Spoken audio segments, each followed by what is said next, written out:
デンジ、お前も好きだったろ。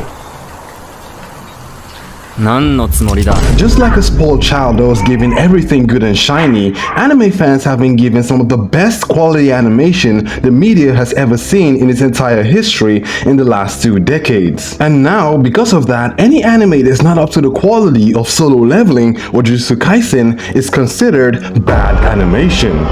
When I was researching for this video, I came across the Crunchyroll Anime Awards for 2024 and noticed that of all the animes that were nominated and won, most of them were just Jujutsu Kaisen, Demon Slayer, One Piece, Spy Family, and Chainsaw Man, who won a staggering 80% of all the categories. Of course, all these animes are great, they lead the way for other less popular animes to reach more global audience. But with all the anime nominees and winners in the Crunchyroll Awards being all of the best quality animes to be produced in Japan, and most people having only watched the big budget animes, it creates a problem where fans expect every anime to be as highly produced as Demon Slayer or Solo Leveling, which then leads to a big gap being created between big budget animes and every other mid to low tier anime because fans now expect too much from every other anime. Fans get spoiled by good animation. Take the Tbate situation for example, the beginning after the end.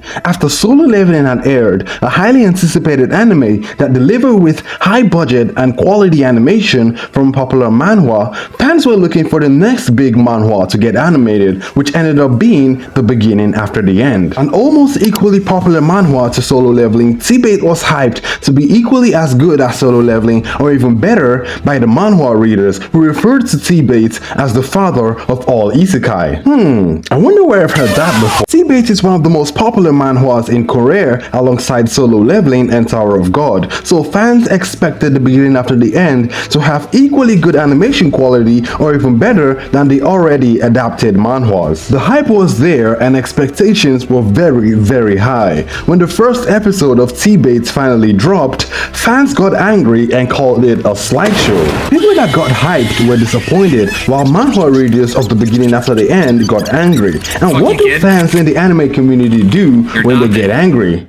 That's right, they started sending death threats. ACAT Studio, the studio handling the animation for Tbate, started receiving death threats to stop animating the show because fans thought the animation was bad. So much so that fans actually started a petition that at this point already has over 500 signatures to cancel the anime and completely reanimate it, which is utterly ridiculous and shows how much anime fans have been spoiled by seeing other good animations in other animes. And let me tell you now that The Beginning After the End anime may not be on the same level as Solo Leveling in terms of animation quality, but the animation is not bad. Funny enough, the author of the manhwa, Brandon Lee, said Crunchyroll gave him a list of anime studios to pick from that would animate Tbate, and he picked Studio ACAT, a studio that doesn't have a lot of big anime studio name, but he still trusted them to take care of the Tbate animation. Now, is The Beginning After the End animation bad?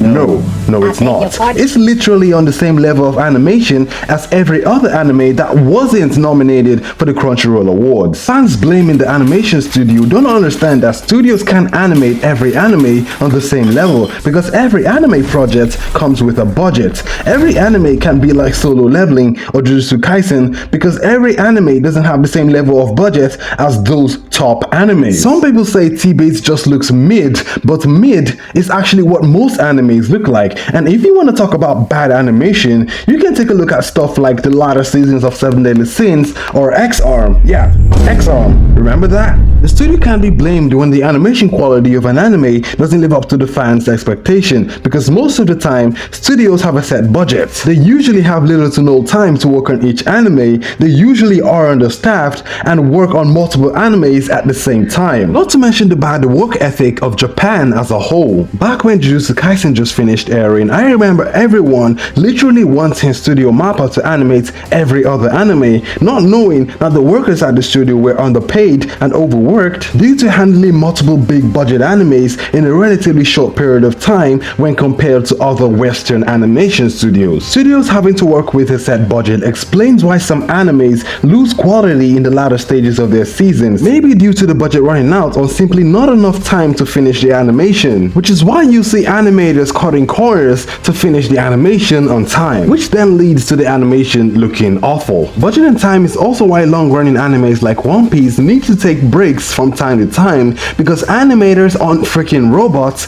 and need time to finish up on animations, which is why One Piece has always had good animation. Not every studio is as capable as Studio With, or MAPPA, or Toei Animations, or Ufotable. Studios can prioritize every anime the same. Animes with bigger budgets or bigger studios will have better animations. It's just simple logic. Animes with mid-animation like the beginning after the end aren't bad, they're just normal. It's not like later seasons can't be animated better anyway. A lot of factors go into how good the quality of an anime or any animation will be, including Western ones like Invincible. And in case you're wondering why Invincible had bad animation up until the latest season, it's because Amazon wouldn't give the studio a decent budget to animate it. And also, anime fans should stop sending death threats every time they don't like something about an anime. It's almost become an anime community trope at this point. Like, for real, y'all need to chill. Like, it's not that serious. If anyone should be disappointed about the animation of the beginning after the end, it should be the author and not a couple of people that started reading the manhwa when the anime started getting hype. Anyways, that's all for me. Thanks for watching, and I'll see you next time.